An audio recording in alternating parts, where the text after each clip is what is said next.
से क्या मतलब, वहाबी दूर हो, हम रसूलुल्लाह के, जन्नत रसूलुल्लाह की, इसी निस्बत को सामने रखिएगा। सरकार फरमाते हैं कयामत के दिन सबसे पहले जिन लोगों को जन्नत की तरफ बुलाया जाएगा वो लोग होंगे जो खुशी में भी अल्लाह को याद करते हैं और गम में भी अल्लाह को याद किया करते हैं।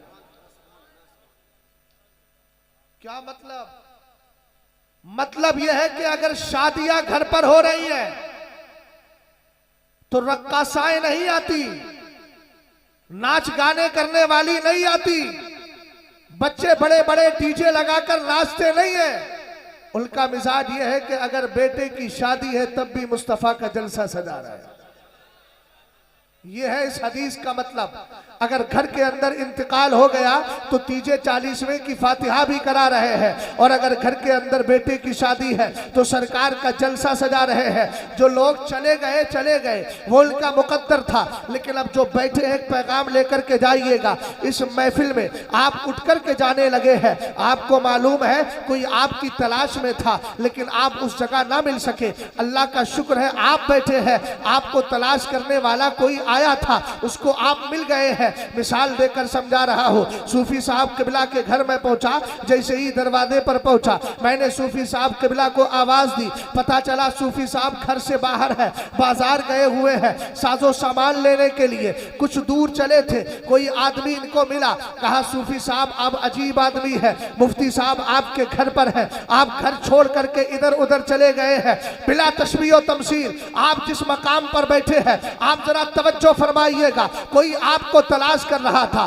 कहेंगे कौन तलाश कर रहा है? मैं कहूंगा कोई दुनियादार तलाश नहीं कर रहा है, कोई खाक से पैदा होने वाली मखलूक तलाश नहीं कर रही है, आग और नार से पैदा होने वाली मखलूक आपको तलाश नहीं कर रही है, बल्कि नूरी मखलूक तलाश कर रही है, जिसको फरिश्ता कहा जाता है, जिनको कुदसी कहा जाता है। आओ मेरे नबी की हदीस सुनो। सरकार इरशाद फरमाते हैं इन्ना लिल्लाहि सय्यारतम मिनल मलाइका यतलबूना हिलक ज़िक्री फइज़ा अतौ अलैहिम हफ़ू बिहिम सुम्मा बासू काइदहुम इला समाई इला रब्बिल इज़्ज़ा फयक़ूलूना या रब्बना इन्ना अतैना अला इबादिम मिन इबादिका युअज़्ज़िमूना आलाअका वयतलूना किताबका वयुसल्लूना अला नबिय्यिका फयक़ूलुल्लाहु अज़्ज़ा व जल्ला गश्शुहुम रहमती फयक़ूलूना या रब्बना इन्ना फ़ीहिम फुलानल ख़त्ता फयक़ूलुल्लाहु अज़्ज़ा व जल्ला गश्शुहुम रहमती फहुमुल जुलसाउ ला यश्क़ा बिहिम जलीसुहुम। जरा मोहब्बत से बोलो सुभान अल्लाह। सारा मजमे की आवाज आना चाहिए, बुलंद आवाज से बोलिए सुभान अल्लाह।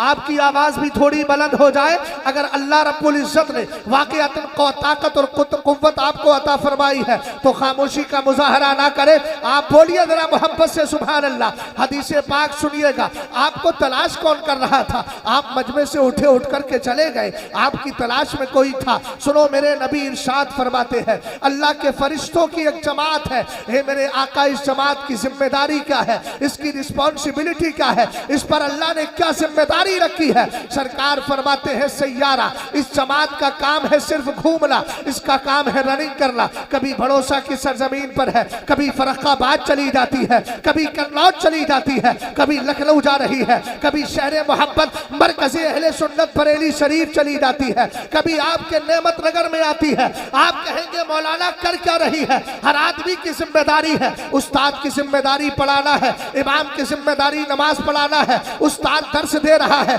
मजदूर की जिम्मेदारी खेत में काम करना है, अगर राजगीर है तो उसकी जिम्मेदारी है घर बनाए, और अगर मजदूर है तो वो रेता बजरी उठा करके दे। यहाँ फरिश्तों की भी जिम्मेदारी है, लेकिन उनकी जिम्मेदारी सिर्फ ये है कभी वो इधर चक्कर लगाते हैं, कभी उधर चक्कर लगाते हैं, कभी इधर जाते हैं, कभी उधर जाते हैं। मैंने कहा देखो तो सही, तुम्हें कोई दुनियादार तलाश नहीं कर रहा है, अल्लाह की मुकद्दस मखलूक तलाश कर रही है। सरकार फरमाते हैं यतलबूना हिलका ज़िक्री, ये फरिश्ते तलाश करते हैं कि नबी और रसूल की महफिलें कहाँ सजी हुई है, जिक्र की महफिलें कहाँ सजी हुई है, जिक्र मुस्तफ़ा कहाँ हो रहा है, जिक्र खुदा कहाँ हो रहा है। ए मदीने के ताजदार, अगर इनको महफिल मिल जाती है तलाश करते करते, मेरा विस्तार कहता है नेमत नगर की जमीन पर बैठने वालों, फरिश्ते आ गए होंगे, तलाश करते करते तुम तक पहुंच गए होंगे। मेरे आका अगर मिल जाते हैं, सरकार फरमाते हैं फइज़ा अतौ अलैहिम हफ़्फ़ू बिहिम, जब वो उनको मिल जाते हैं तो बैठने वालों को रहमत के फरिश्ते घेर लिया करते हैं।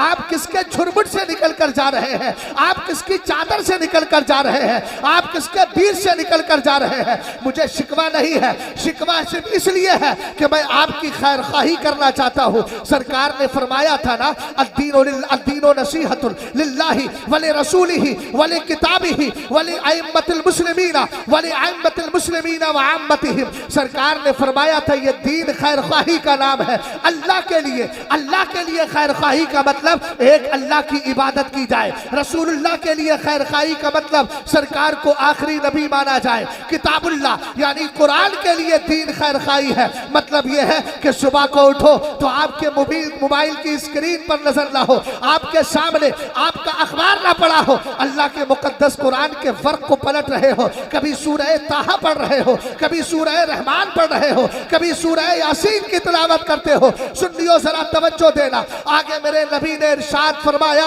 ये दीन खैर खाही है उम्मत के इमाम और उलमा के लिए। उलमा के लिए खैर खाही का मतलब क्या हो गया?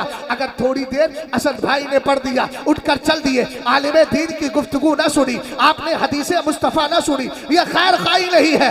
इसको शरीयत की ज़बान में बदखाही कहा जाएगा। खैर खाही तो यह है अगर कोई आलिम दीन सिखाने आया है तो सरकार की हदीस है उख्दू आलिमन औ मुतअल्लिमन औ मुस्तमिअन औ मुहिब्बन वला तकुनिल खामिसा फतहली। सरकार फरमाते हैं अगर बनना है तो आलिम बनो। सिर्फ 5-4 ऑप्शन है, पांचवा नहीं है। किस खेल के किस भूल भुलैयों में आप पड़े हुए हैं, किस खेल में पड़े हैं। प्रधान बनने का हुक्म नहीं है, बिजनेसमैन बनने का हुक्म नहीं है, खेत में खसियारा बनने का हुक्म नहीं है, आपको बड़ी प्रॉपर्टी डीलर बनने का हुक्म नहीं है। सरकार ने फरमाया अगर बनना है तो आलिम बनो, और अगर आलिम नहीं बन सकते तो आलिम की बारगाह में बैठकर इल्म हासिल करने वाले बनो। जरा मेरे सुन्नी भाइयों, आप बड़े प्यार से मुझे बताइएगा, बहुत बड़े सेठ साहब हैं, 50 गाड़ियां चल रही है, 40 गाड़ियां चल रही है। मैंने कहा लानत है ऐसी गाड़ियों पर। तूने दुनिया को हासिल किया, किसी आलिम से बैठकर तूने कभी पूछा रमजान आ रहा है,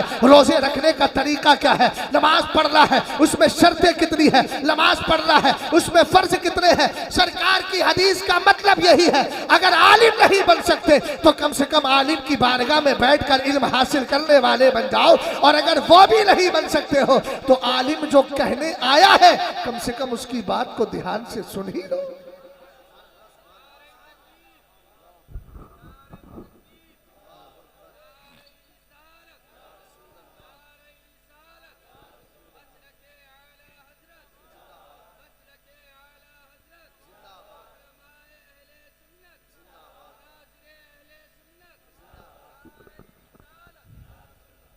तवज्जो है आपकी? बड़े आगे सर हिलाएंगे या जबान? बढ़ने मत कहिए, सुभान अल्लाह कहिए, वो इजाजत हो जाएगी। और मोहब्बत से बोले। सरकार ने फरमाया अगर बनना है तो आलिम बनो, और अगर आलिम नहीं बन सकते तो आलिम के पास बैठकर इल्म हासिल करने वाले बनो। समझ गए? मैं फर्रुखाबाद कन्नौज के ज़माने के इलाके में एक ज़माने से आ रहा हूँ। मैंने देखा है बड़े बड़े जलसे होते हैं, अल्लाह सलामत रखे जलसा करने वालों को, मगर फिर भी इल्म की कमी क्यों है? वजह क्या है?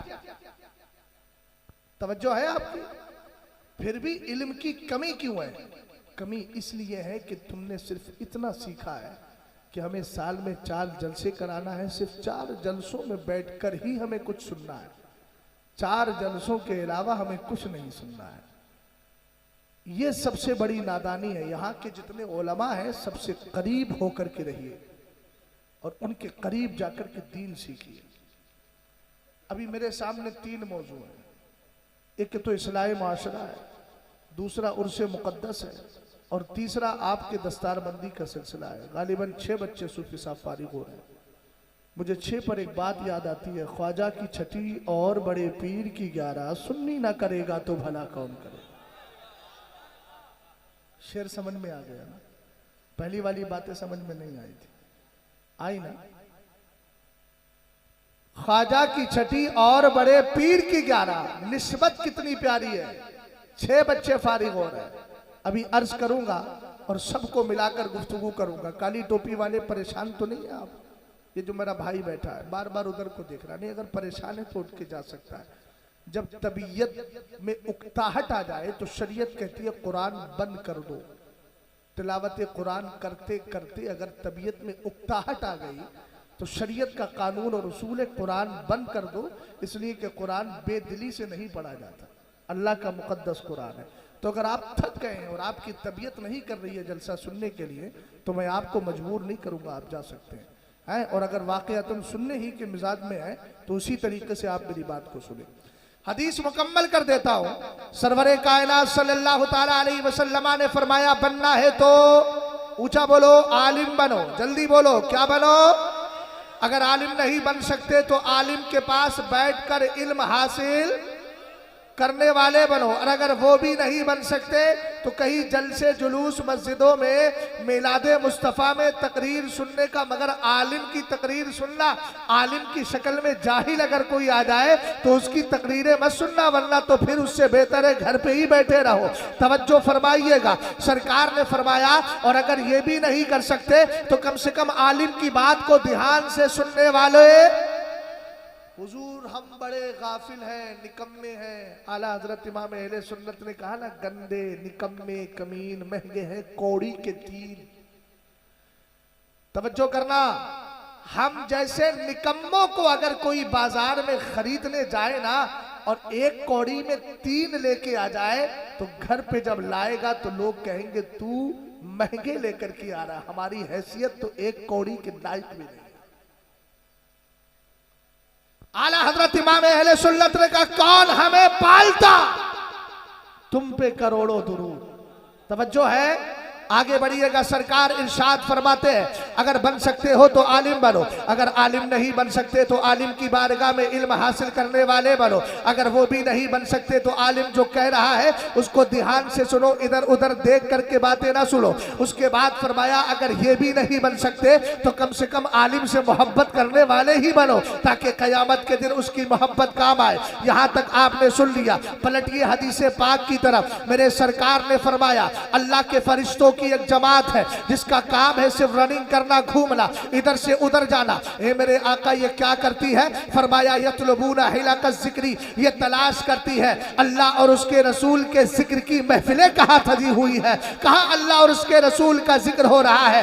अब मैंने कहा जरा तवज्जो फरमाइएगा, इसके लिए कोई जरूरी नहीं कि सूफी साहब 10,000 का मजमा लगाए तब जाकर के आपको ये फजीलत हासिल हो। नहीं, आप अपने घर के मोबाइल और टीवियों की स्क्रीन से थोड़ा सा दूर हट जाइए, एक मुसल्ला बिछाइए, नमाज पढ़िए, नमाज पढ़ने के बाद तस्वीर लेकर के बैठ जाइए और पढ़ते जाइए सुभान अल्लाह, पढ़ते जाइए अल्हम्दुलिल्लाह, फिरते जाइए अल्लाहु अकबर। वहां भी फरिश्ते आपको तलाश करने आएंगे, जरूरी नहीं है कि जलसे में तलाश करने आए, इसलिए कि अल्लाह की रहमत का आलम क्या है। सरकार इरशाद फरमाते हैं, इन्नल्लाह तआला ला यंजुरु इला सुवरिकुम व अमालिकुम वलाकिन यंजुरु इला कुलूबिकुम व अमालिकुम, इन्नल्लाह तआला ला यंजुरु इला सुवरिकुम व अमवालिकुम वलाकिन यंजुरु इला कुलूबिकुम व अमालिकुम। सरकार फरमाते हैं, अल्लाह तुम्हारी शक्लों को नहीं देखता, अल्लाह तुम्हारे मालों को नहीं देखता। अरे तुम्हारी शक्लों को क्या देखेगा, मेरी शक्ल को क्या देखेगा? सबसे ज्यादा हसीनो जमील मदीने का ताजदार उसी ने पैदा किया है, जिसके हुस्न को देखकर बरेली का इमाम कहने लगा, वो कमाले हुस्न हुजूर है कि गुमाने नक्श जहां नहीं, यही फूल खार से दूर है, यही शमा है कि दुआ नहीं। किसके हुस्न की बात कर रहा हूँ? हजरत आयशा सिद्दीका कहती है, आका यूसुफ के हुस्न को देखकर जमाने ने उंगलियों को काट लिया था। कुरान बोला, वक़त्ताना ऐदियहुन्ना वकुल्ना हाशा लिल्लाहि मा हाज़ा बशरा इन हाज़ा इल्ला मलकुल करीम। हजरत यूसुफ के सामने मिस्र की औरतें आई थी, आपने जब अपने चेहरे से नकाब हटाया सामने आई तो उनको पता ही नहीं चल पाया। वो फल काट रही है, ये अपने हाथ की उंगलियां काट रही है। उन्होंने कहा हाशा वकल्ला, ये तो कोई फरिश्ता मालूम होता है। हजरत आयशा कहती है ए मेरे आका अलैहिस्सलातु वस्सलाम, आपका आलम यह है, आपको अबू बकर देखते हैं लेकिन उंगली नहीं काटते, आपको उमर देखते हैं उंगली नहीं काटते, सहाबा देखते हैं उंगली नहीं काटते। मेरे नबी ने इरशाद फरमाया आयशा, अल्लाह ने मेरे चेहरे पर नूर के 70,000 हिजाब डाल दिए हैं, अगर एक पर्दा हटा दिया जाए तो जमाना ताब नहीं ला सकता। किसी ने कहा था ना कि किसमें दीद की ताकत, नजारा कौन कर सकता, बशर के रूप में आका अगर आया नहीं होता। ये तो सरकार को अपना करम दिखाना था, अबू बकर को सहाबी बनाना था, उमर को सहाबी बनाना था, उस्मान को सहाबी बनाना था, वरना फरिश्ते नजर नहीं आते, और जब आते हैं तो इंसान दुनिया में नजर नहीं आता है। सरकार अलैहिस्सलाम अगर सिर्फ नूरानियत के साथ आते तो कौन देख पाता, लेकिन हमारा अकीदा यह है हक मेरे सरकार की हकीकत नूर है और उस पर इंसानी लिबादा है। रसूल करीम अलैहिस्सलाम के दीवानों, मेरा इमाम कहता है मैं गदा तू बादशाह, भर दे पियाला नूर का, नूर दिल दूना तेरा दे डाल सदका नूर का। एक मौके पर अल्लाह ने इरशाद फरमाया था अंता नूरो नूरी व सिर्रो सिर्री व कुनूज़ो हिदायती व खज़ाइनो मारिफती। आगे फरमाया चाल तो फिदा अल्लाह का मुल्की मिनल अर्शी इला मा तहतल अर्दी व कुल्लुहुम यतलबूना रिज़ाई व अना अतलबू रिज़ा का। अल्लाह ने अपने महबूब से कहा ए मेरे महबूब तू मेरा नूर है। बोल बोल। वहाबी के चेहरे पर नूरानियत नहीं, समझ रहे हो? कुछ समझे? नूरानियत होती है। पीछे वालों, वहाबी के चेहरे पर नूरानियत होती है? पक्का? क्यों नहीं होती? सुन्नी के चेहरे पे नूरानियत होती है? क्यों? उठ के जाने वालों, चच्चा दद्दा जरा सुन के जाओ, जाना है चले जाना मगर सुनो। वहाबी के चेहरे पे नूरानियत इसलिए नहीं कि वो नबी को नूर नहीं मानता है। ये जुमला भी खामोश रहने का था, इसलिए आप खामोश रहिए। अरे बोलिए भाई, अल्लाह सलामत रखे आपको। कैसी बिरादरी है मेरी यार, बिरादरी ही अगर साथ नहीं देगी वो ठीक है। आप बहुत देर से बैठे, मुझे मालूम है, मुझे एहसास तो मत कराइए। मोहब्बत से जरा बोलिए सुभान अल्लाह। मेजबान से कह देता हूं ताकि और मेहमान भी बोलने लगे। मोहब्बत से जरा बोले। हमने का बद अकीदा के चेहरे पर ना नूर आज है और ना कयामत के दिन होगा, इसलिए कि वो नबी को नूर, और सुन्नी के चेहरे पर नूर है इसलिए कि वो मुस्तफा को नूर मानते हुए कहता है मैं गदा तू बादशाह, भर दे पियाला नूर का, नूर दिल दूना तेरा दे डाल सदका। अब तो समझ में आया आपके? हम सरकार को नूर मानते हैं, बदअकीदा नहीं। मैंने कहा यहाँ भी नूर नहीं मिला है, वहां भी नहीं मिलेगा। आप कहेंगे दलील क्या है? मैं कहूंगा चौथे पारे की आयत करीमा पढ़ो। अल्लाह फरमाता है यौम तबयद्दु वजूहुम व तस्वद्दु वजूह। याद करो उस दिन को जिस दिन कुछ चेहरे सफेद होंगे, कुछ चेहरे चमकते होंगे, कुछ चेहरों में शाइनिंग होगी, कुछ चेहरों में नूरानियत होगी। और याद करो उस दिन को जिस दिन कुछ चेहरे काले होंगे, कुछ चेहरे खराब होंगे। रसूल करीम अलैहिस्सलाम के आशिक हजरत अब्दुल्ला इब्ने अब्बास हुजूर के सगे चचाजाद भाई है। 8-9 साल की उम्र में मेरा और आपका बच्चा या मेरा और आपका भाई सही से अलहम्दो पढ़ना नहीं जानता है, लेकिन ये नबी की दुआ का असर था कि सहाबी रसूल हजरत अब्दुल्ला इब्ने अब्बास 8-9 साल की उम्र में कुरान की आयतों की तफसीर कर दिया करते थे। सरकार ने दुआ फरमाई थी, अल्लाह ने कबूल फरमा लिया था। यही अब्दुल्ला इब्ने अब्बास है। अगर आपने इस जुमले को नहीं सुना तो बेवकूफों में आपको शुमार करूंगा, इसलिए कि मैं आपके मतलब की बात कर रहा हूं। सुनियो हमारा मतलब किस चीज से है, जरा गौर फरमाइएगा। हजरत अब्दुल्ला इब्ने अब्बास कहते हैं यौम तबयद्दु वजूह अहली सुन्नति वल जमाअह व तस्वद्दु वजूह अहलिल बिदअति वद दलाला। कयामत के दिन जिन लोगों का चेहरा चमकता होगा वो सुन्नियों की जमात है, और जिनके चेहरे काले होंगे वो बदअकीदा वहाबी और दूसरे फिरकाए बातिला की जमात।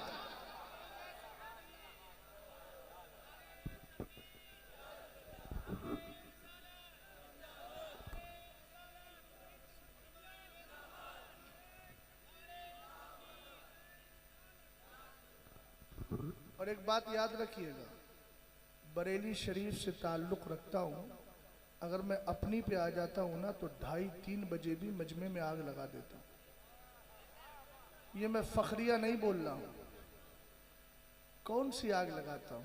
ऐ इश्क तेरे सदके जलने से छुटे सस्ते, जो आग बुझा देगी वो आग लगाई। कुछ लोग मेरे इस जुमले को हो सकता है नाज भरे अंदाज में समझ रहे हो, लेकिन जवाब सुनने के बाद इंशाअल्लाह समझ गए होंगे। तवज्जो है। अब बता दो कहां से उठकर गए थे, किस महफिल की बात कर रहा हूं। सूफी साहब क़िबला तवज्जो चाहूंगा। उन्हीं की बू माया समन है। अभी जिन तिनकों को आप जमा कर रहे हैं, गुलाब की जिन पंखड़ियों को और जिन पत्तों को आप जमा कर रहे हैं, मुझे उसको देखकर आला हजरत याद आ गए। उन्हीं की बू माया समन है, उन्हीं के जलवा चमन चमन है, उन्हीं से गुलशन महक रहे हैं, उन्हीं की रंगत गुलाब में। बात समझ गए? अब आगे बढ़। मैंने क्या अर्ज किया था? फरिश्ते तलाश करते हैं कि महफिले जिक्र कहां सजी हुई है। जिन्होंने पैर फैलाए हैं वो पैरों को समेट ले। ये अदब के खिलाफ है। आप किसी दुनियादार की महफिल में नहीं बैठे, मदीने के ताजदार की महफिल में बैठे। गौर फरमा रहे हुजूर, अगर यह महफिल मिल जाती है तो क्या होता है?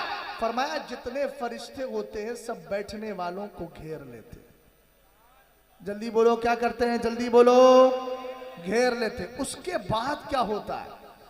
उसके बाद उन फरिश्तों का एक लीडर होता है। उस लीडर को रब की बारगाह में भेजते हैं। अल्लाह की बारगाह में जाकर के कहता है इन्ना अतैना अला इबादिन मिन इबादिका युअज़्ज़िमूना अलाका व यतलूना किताबक व युसल्लूना अला नबिय्यिका। कहता है मौला, हालांकि अल्लाह तो सब जानता है, वमा यख्फा अलल्लाहि मिन शैइन फिल अर्दि वला फिस समा, वो तो अलीमुन बिज़ातिस सुदूर है, दिलों के राज वो जाने। कायनात की कोई चीज उससे छुपी हुई नहीं है, लेकिन फिर भी उन फरिश्तों को गवाह बना रहा है। अल्लाह इरशाद फरमाता, अल्लाह की बारगाह में जाते हैं, कहते हैं मौला अब जरा गौर करना, मजमे में लोग उठ करके चले जाते हैं या बहुत सारे लोग आते नहीं। हमने कहा इसकी वजह है। फरिश्ते कहते हैं इन्ना अतैना अला इबादिन मिन इबादिका। अहले इल्म बैठे हैं यहाँ, मिन तबईजिया है, यानी बात और सम को बयान करने, कुछ को बयान करने के लिए। फरिश्ते कहते हैं मौला हम तेरे कुछ बंदों के पास आए, सब कुछ के पास नहीं, कुछ के पास आए।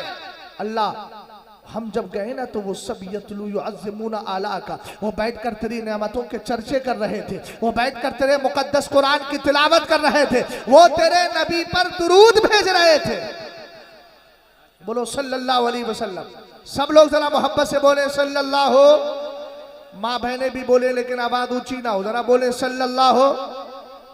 इतना बड़ा मजमा है, अगर आप आवाज लगा देना तो आपकी आवाजें इस शामियाने को चीरती हुई ऊपर तक चली जाएगी, लेकिन आप बड़ी खामोशी के साथ बैठे हैं। आपको पता नहीं है मेरे नबी अलैहिस्सलातु वस्सलाम ने इरशाद फरमाया मामिन मजलिसिन युसल्ला फीही अला मुहम्मदिन सल्लल्लाहु तआला अलैहि वसल्लम। फरमाया सुनो, हर वो महफिल जिसमें मदीने वाले पर दुरूदो सलाम पढ़ा जाता है, जरा मोहब्बत से बोलो यार सुभान अल्लाह। क्या पढ़ा जाता है? मेरे नबी पे दुरूदो सलाम पढ़ा जाता है। सरकार अलैहिस्सलाम के सहाबी इरशाद फरमाते हैं एक खुशबू निकलती है, हत्ता तफूहर राइहा, एक खुशबू निकला करती है, और ये खुशबू कहां तक पहुंचती है? आप कहेंगे इन्होंने जन्नतुल फिरदौस लगा दी, इनकी खुशबू इन्होंने महसूस कर ली। सूफी साहब ने ले लिया शानदार अजमल का कोई इत्र लगाया, लगाने के बाद 2 लोगों तक खुशबू चली गई, लेकिन सरकार के सहाबी फरमाते हैं, और इसको मतालिउल मसर्रात के अंदर इस हदीस को जिक्र फरमाया गया कि सरकार जिस महफिल में नबी करीम पर दुरूदो सलाम पढ़ा जाता है, उस महफिल से एक खुशबू फूटती है। वो खुशबू कहां तक जाती है? हत्ता तबलुगा अलान समा, यहां तक कि वो आसमान तक पहुंच जाती है। बिलाद यहां पढ़ा जा रहा है, सरकार पर दुरूद यहां पढ़ा जाता है, और उसकी खुशबू को आसमान के फरिश्ते महसूस कर लिया करते हैं। इसलिए सुनो, वो कहते हैं मौला हम गए ना तो लोग तेरी नेमतों के चर्चे कर रहे थे, तेरे मुकद्दस कुरान की तिलावत कर रहे थे। ए पाक परवरदिगार, वो सब तेरे नबी पर दुरूद पढ़ रहे थे। अब मैं तुम्हें इनाम सुनाने वाला हूं, रब की जानिब से पुरस्कार मिल रहा है। अगर यहाँ थोड़ा सा अवार्ड मिल जाए तो मिलने वाला बड़ा खुश हो जाता है, मगर देख तो सही, ये एक दुनियादार तुझे दे रहा है। मैं जिस अवार्ड की बात कर रहा हूँ जिस इनाम की बात कर रहा हूं वो दुनियादार नहीं, तेरा परवरदिगार तुझे अता फरमा रहा है। हदीस पाक के अल्फाज है, अल्लाह की रहमत जोश पर आती है। मेरा अल्लाह फरमाता है गश्शुहुम रहमती, जितने आकर बैठ गए हैं सबको मेरी रहमत में छुपा लिया जाए, मेरी रहमत में छुपा लिया जाए। जरा बोलो मोहब्बत से सुभान अल्लाह।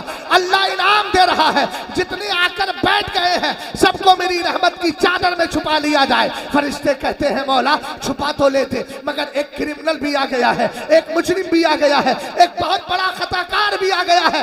इस वक्त कोई दूसरे के गिरवान में न झाके, हर आदमी अपने गिरवान में देखे। हो सकता है सबसे बड़ा मुजरिम मैं हो सकता है सबसे बड़ा खताकार मैं हो सकता है सबसे बड़ा लाकारा, सबसे बेकार मैं हूं।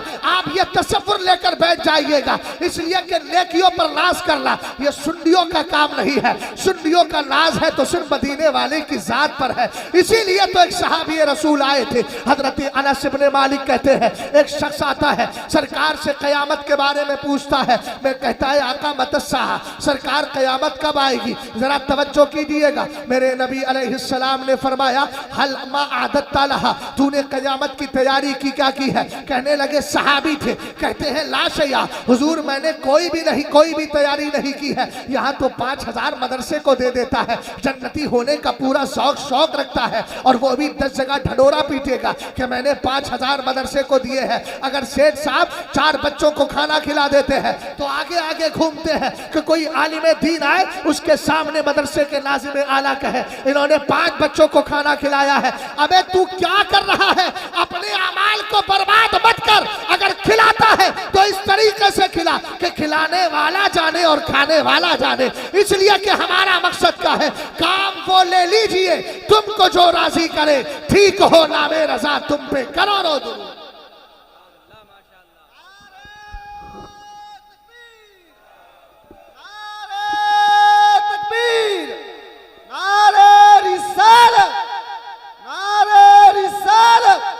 मसलके आला हज़रत, मसलके आला हज़रत, उलमाए अहले सुन्नत, मसलके आला हज़रत, नारे तकबीर, नारे रिसालत। तवज्जो है, गौर फरमा रहे हैं, तवज्जो है आपकी, बढ़ा जाए आगे।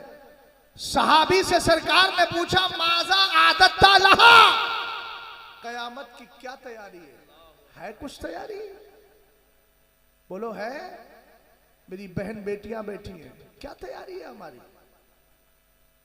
कुछ तैयारी नहीं है। बाप का सबसे बड़ा सपना यह है कि बेटी मेरी डॉक्टर इंजीनियर बन जाए, चाहे गैर मुस्लिम के साथ भाग जाए, वो गवारा है। लेकिन ये गवारा नहीं कि किसी मदरसे में जाके आलिमा बन जाए, सीधी सादी दीनदार बनती बन जाए। इसको कहते हैं ये ओल्ड थिंकिंग है, पुराना मिजाज है। हमने कहा इस्लाम भी 1400 साल पुराना ही है, हमें पुराना ही चाहिए, नया नहीं। सहाबी रसूल से सरकार ने पूछा माजा आदत्ता। अब यहां बैठने वाला कोई आलिम कह सकता है कि उस सहाबी के पास नमाजें नहीं थी? बोलो कोई कह सकता है? हमारे पास तो हकीकत में नमाजें नहीं है, लेकिन वो नमाजी भी थे, मुत्तकी भी थे, परहेजगार भी थे। अरे सरकार का दौर पाया है अल्लाह के बंदो, बोलो तो सही। मेरे नबी फरमाते हैं खैरुल कुरूनी करनी सुम्मल लदीना यलौनहुम सुम्मल लदीना यलौनहुम। फरमाया दुनिया के सारे जमानों को देखो, सबसे बेहतर जमाना वही है जिसमें मुस्तफा तशरीफ लाए हैं। दुनिया का कोई जमाना ऐसा दिखाओ जिसमें मदीने के ताजदार से बेहतर जमाना किसी का हो। हम कहेंगे हो भी नहीं सकता, इसलिए कि सबसे बेहतर उस जमाने में आया था, जिसके लिए आला हजरत कहने लगे खल्क से औलिया, औलिया से रसूल, और रसूलों से आला हमारा नबी। समझ गए आप? गौर फरमाइएगा। मैं अर्ज क्या कर रहा था, कुछ याद है? सहाबी से सरकार ने पूछा क्या है? कहने लगे फला शैआ, कुछ तैयारी नहीं है। हमने कहा यही तो सबसे बड़ा राज है सहाबा की कामयाबी का, सब कुछ करते थे फिर भी कहते थे कुछ नहीं किया। यहां थोड़ा करते हैं उसको इतना समझ, 5 रुपए अगर किसी को दे दिए तो समझेगा 50,000 खर्च किए हैं। मैंने कहा मिजाज ये बना 50 लाख खर्च करके फिर अल्लाह की बारगाह में दुआ कर मौला कम से कम 5 की हैसियत इसको अता फरमा दे। ये खुलूस था जो सहाबा को आगे लेकर के गया। तवज्जो है, आगे बढ़े, जरा जिंदा दिल होकर बोलिए मोहब्बत से सुभान अल्लाह। समझ में आ रही है बात कि नहीं आ रही है? अरे बोलो, समझ में आ रही है तो एक बार और बोल जाओ मोहब्बत से सुभान अल्लाह। लेकिन ध्यान से सुन करके जाइएगा। सहाबी रसूल ने आका करीम अलैहिस्सलाम की बारगाह में अर्ज की, सरकार फला शैया इल्ला अन्नी उहिब्बुल्लाह व रसूलहू। कहने लगे सरकार मेरे पास अमल तो कुछ नहीं है लेकिन मैं आपसे मोहब्बत करता हूँ, आपके रब से मोहब्बत करता हूँ। यार मोहब्बत से बोलो। कहा मैं अल्लाह से मोहब्बत करता हूँ और मेरे आका आपसे मोहब्बत करता हूँ। मेरे नबी की रहमत जोश में आती है। सरकार फरमाते अंता मा मन अहबब्ता, तू कयामत के दिन उसी के साथ होगा जिससे मोहब्बत किया करता है। हजरत अनस का जुमला सुनना। टोपी वालों इधर देखो, इधर इधर कहां खो गया। सबसे ज्यादा खुशी कब होती है? जब बिरयानी सामने आती है। होती है ना? 50,000 लेकर गए थे, 1.5 लाख का फायदा हो गया, बाछे खिली हुई है। हमने कही ये कामयाबी नहीं है। सहाबी का जुमला सुने, कहते हैं मा फरहना बेशैइन फरहना बिकौलिन नबी सल्लल्लाहु तआला अलैहि वसल्लम अंता मआ मन अहबब्ता। कहते कसम खुदा की दुनिया में किसी नेमत के मिलने पर इतनी खुशी नहीं हुई जितनी खुशी इस बात पर हुई कि जब हुजूर ने फरमाया तू कयामत के दिन उसके साथ होगा जिससे तू मोहब्बत करता है। इसको कहते हैं सच्चा प्यार। रसूल करीम अलैहिस्सलाम के दीवानों जरा तवज्जो करना। अब हजरत अनस इब्ने मालिक का मैं उनका स्टेटमेंट, उनका जुमला, उनका सेंटेंस, उनका नजरिया, उनका इंदिया, उनका विचार, उनका ख्याल आप तक पहुंचा रहा हूं। आप फरमाते हैं सुनो सुनो, मुझे इतनी खुशी कभी नहीं हुई जितनी खुशी सरकार के यह फरमाने पर हुई कि कयामत के दिन तू उसी के साथ होगा जिससे मोहब्बत करता है। तब अबू बकर से हजरत अनस इब्ने मालिक ने कहा, आप फरमाते हैं फइन्नी उहिब्बुन नबी सल्लल्लाहु तआला अलैहि वसल्लम व अबा बकर व उमर व अर्जू अन अकूना माहुम बिहुब्बी इय्याहुम। हजरत अनस इब्ने मालिक फरमाते हैं सुनो सुनो, मैं सरकार से मोहब्बत करता हूँ। यार बोलो तो सही, अबू बकर से मोहब्बत करता हूँ, कहा उमर से मोहब्बत करता हूँ, इसलिए मुझे उम्मीद है मैं कयामत के दिन इन्हीं जातों के साथ होगा, इसलिए कि मुझे इनसे मोहब्बत है। अब अगला जुमला सुनिएगा, प्यार देखिए अनस इब्ने मालिक का। कहते हैं व इल्लम आमल बिमिस्मी आमालिहिम, अगर से मैंने नबी की तरह अमल नहीं किया है, अगर से अबू बकर की तरह मेरा अमल नहीं है, अगर से उमर की तरह मेरा अमल नहीं है, खाक पड़े इन वहाबियों के मुंह पर जो ये कहते हैं कि एक उम्मती आमाल में नबी से बढ़ सकता है। हमने कहा बदबख्तो, तुम ये कहते हो एक उम्मती अमाल में नबी से बढ़ सकता है, हम कहते एक सजदा मेरे नबी का लेकर आ और कायनात के सारे सजदों को एक पल्ले में रख दे और एक पल्ले में मेरे नबी का सजदा रखा जाए। कसम खुदा की वो सारे सजदे मेरे नबी के सजदे के बराबर नहीं हो सकते, इसलिए कि नबी वो है खल्क से औलिया, औलिया से रसूल और रसूलों से आला हमारा नबी।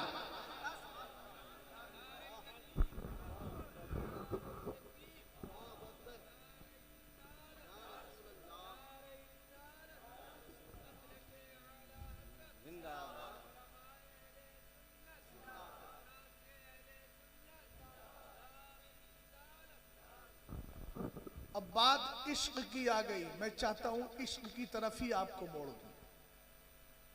मोड़ दूं।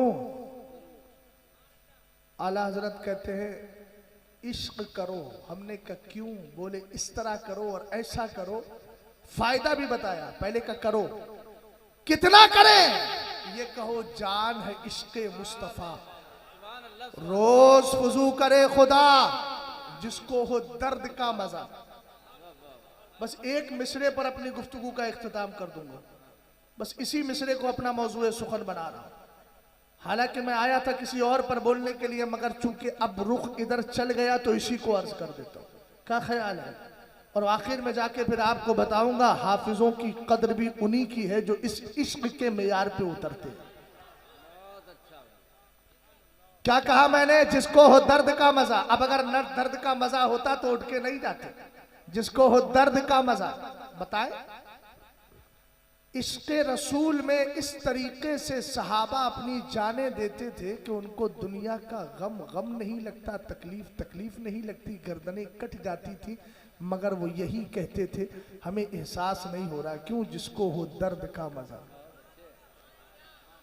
अगर आप थोड़ा सा मेरी तरफ तवज्जो देंगे तो सुनिए, मैं इश्क की बात कर रहा हूं। किसी ने पूछा था हजरत अय्यूब से, वज़कुर अब्दना अय्यूब, आप जानते हैं हजरत अय्यूब का सब्र कितना मशहूर है। हजरत अय्यूब को इम्तिहान में डाला गया, जिस्म के अंदर मर्ज आ गया है, लेकिन यह कहना कि कीड़े पड़ गए थे माज़ अल्लाह, यह सरासर गलत है। इसलिए कि अहले सुन्नत की किताबों में लिखा है अल्लाह ताला किसी नबी को कोई ऐसी बीमारी नहीं देता है जिससे उसके उम्मतियों को नफरत हो। इसलिए कि नबी करीब करने के लिए आता है, नफरत फैलाने नहीं आता। इसलिए नबी को इस तरह की बीमारी जैसे कोढ़ की बीमारी हो जाए, इसी तरीके से जिस्म में कीड़े पड़ जाए, ये बिलाशुबा जो भी मुदर्रिस, जो भी खतीब और जो भी आलिम बयान करता है, जिन किताबों में बयान किया गया, ये गलत बयान किया गया है। हाँ, हजरत अय्यूब को तकलीफ में मुब्तला किया गया, हजरत अय्यूब को आजमाइश में डाला गया, लेकिन सब्र अय्यूब, सुभान अल्लाह, हजरत अय्यूब की तबीयत दुरुस्त हो जाती है। जरा तवज्जो फरमाइएगा।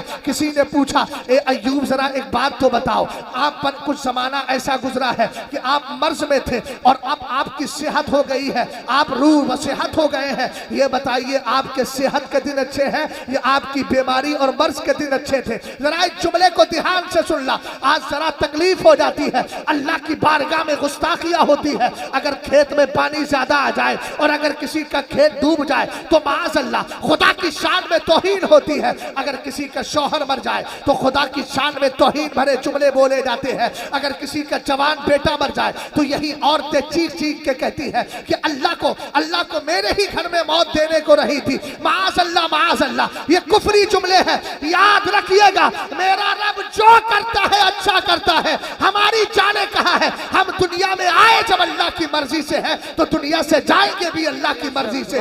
इसलिए हमें हमसे यही कहना चाहिए, ए अल्लाह हम तेरी रिजा पे राजी है, जो तू करेगा अच्छा करेगा। जब सारे मामलात अल्लाह की रिजा पे छोड़ दोगे तो अल्लाह राजी हो गया। तो कुरान कहता है वरिज़वानुम मिनल्लाहि अकबर, अल्लाह की रज़ामंदी सबसे बड़ी चीज है और अल्लाह जिससे राजी होगा कयामत के दिन उसको जन्नती बना दे। जिंदाबाद।